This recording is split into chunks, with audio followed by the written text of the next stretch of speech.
Hello everyone, today we will talk about how to fix or how to solve the problem of deactivate account on the application of Slack. You will click on settings.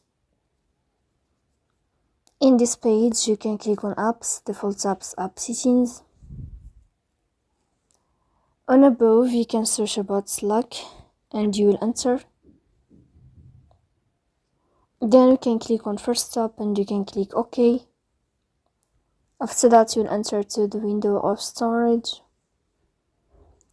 Here you can click clear cache. Don't click clear data because that can cause the errors that can delete your account. In the end you can turn off your phone and you can wait a moment to turn on your phone again. So please don't forget to support us by like and subscribe. See you next time in another video, and thank you for your attention and your watching.